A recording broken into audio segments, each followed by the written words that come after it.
Welcome to Popberry Stories. Long, long ago, high in the mountains where the clouds kissed the sky, there was a happy kingdom called Oakhaven. The people worked, laughed, and played, and the land was full of life. But one day, something went wrong. A powerful wizard named Galdur visited the king. He showed him beautiful glass tools, made with great care and magic. But the king laughed and said, "Glass is weak. Only stone and iron matter." That hurt the wizard deeply.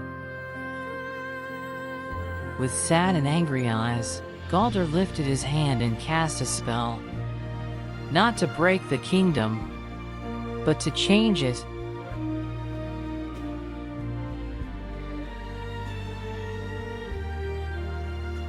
By morning, everything had changed. The kingdom was no longer wood and stone, it had become glass.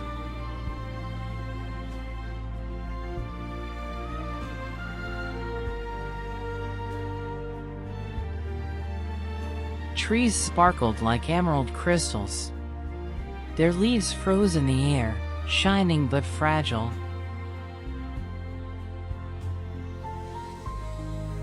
Even the bread on the tables hardened into glowing amber glass.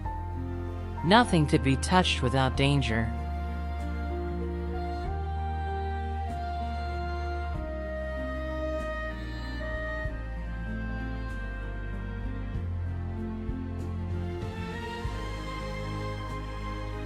Rivers flowed like liquid diamonds, bright and beautiful, but sharp and deadly.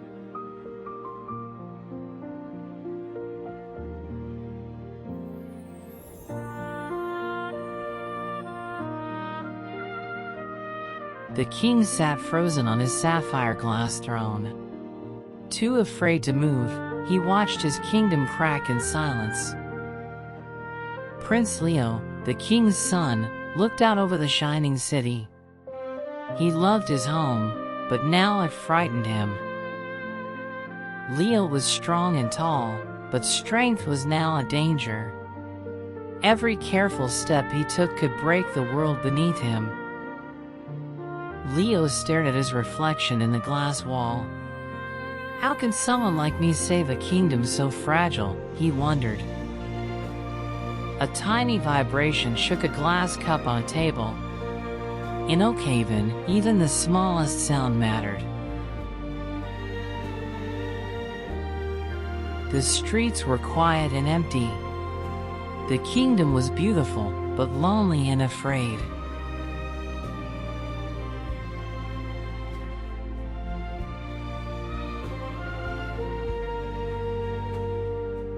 Sunlight danced through crystal trees, painting rainbows on the ground.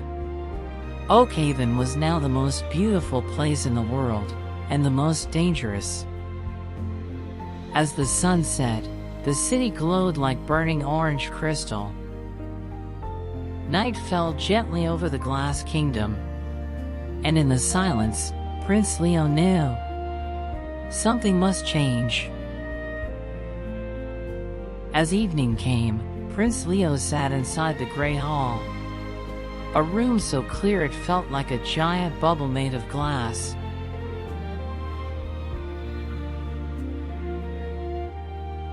Leo stayed very still. Even breathing felt risky in a world that could break so easily.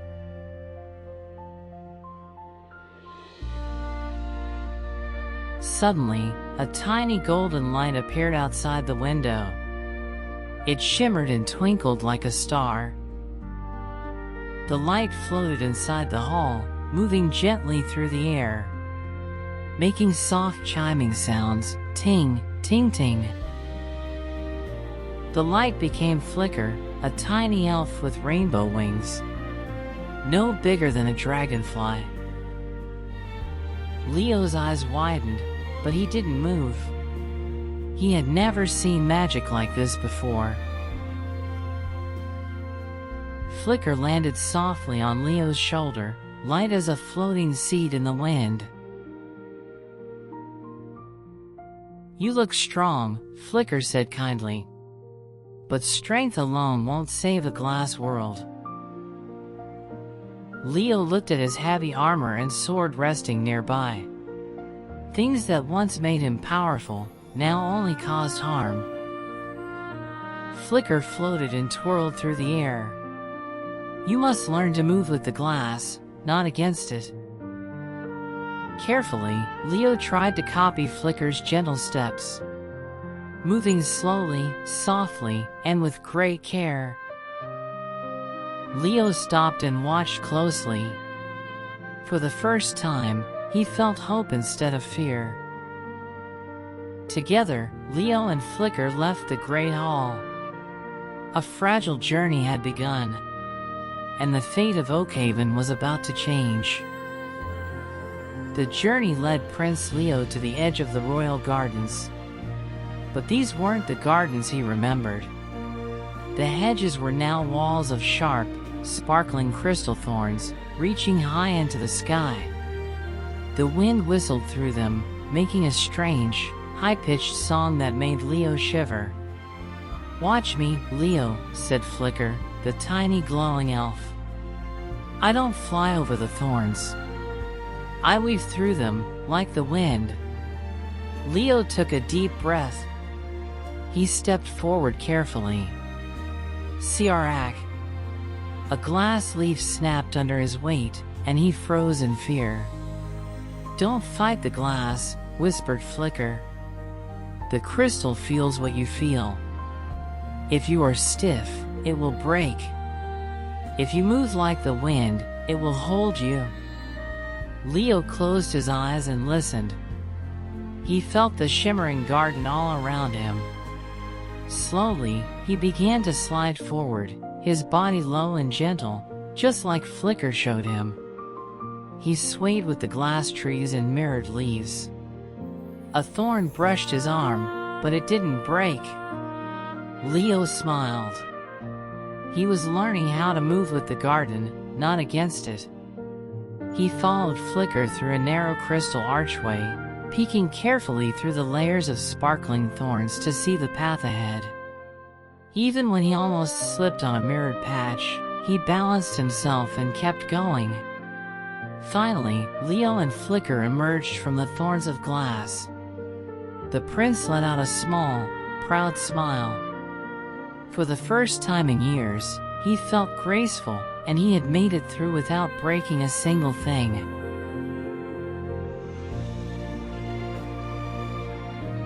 Leo and Flicker reached the chasm of sighs, a deep, blue abyss that seemed to go on forever.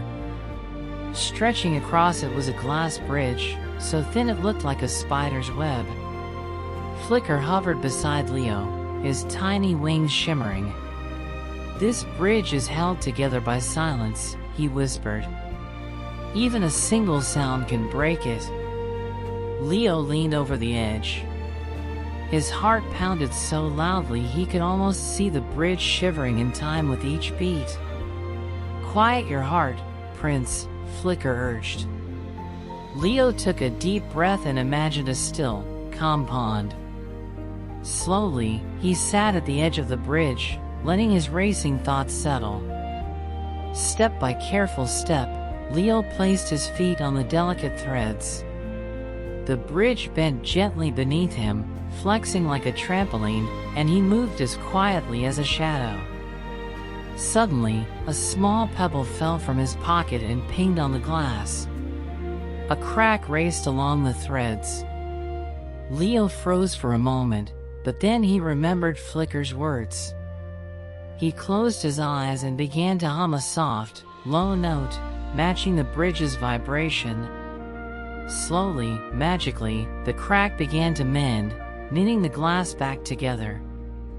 The bridge shimmered and flexed with each step of his careful journey.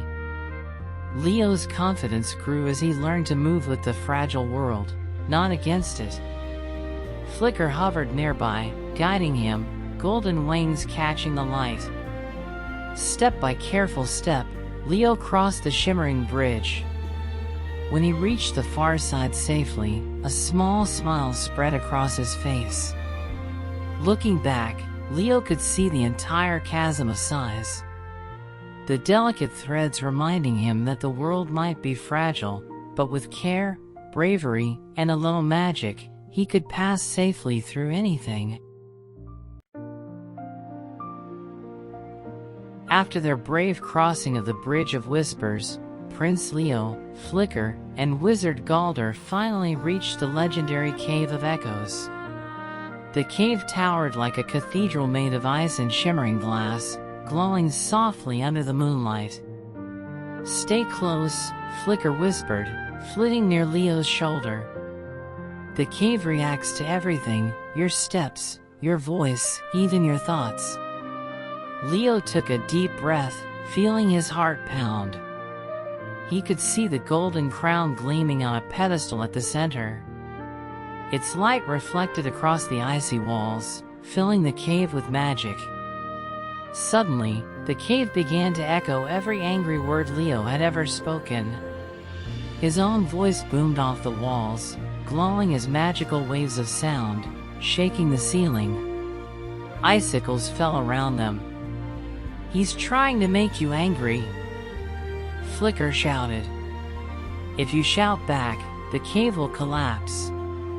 Leo paused.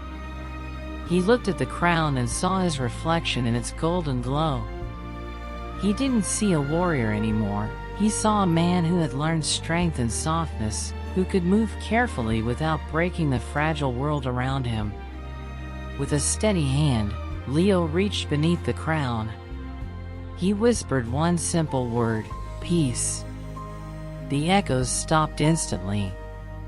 The falling icicles hovered in place, glowing softly. The cave's magical energy shifted, turning into a warm, harmonious light. Flicker twirled around joyfully, sparkling like a tiny rainbow.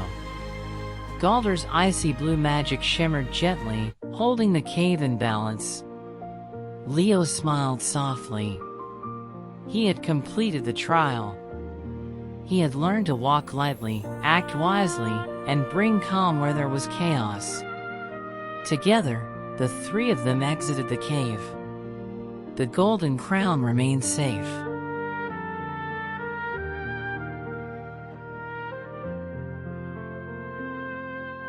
As Prince Leo placed the golden crown on his head, a warm, golden light spread through him, from his crown all the way to his toes.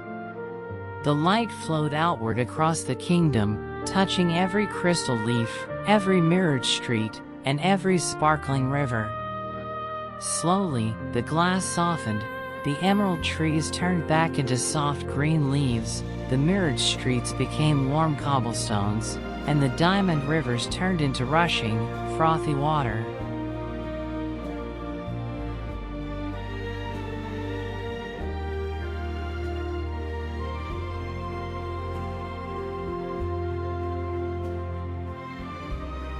Leo walked confidently back to the palace, no longer sliding or afraid, but stepping firmly like a true prince.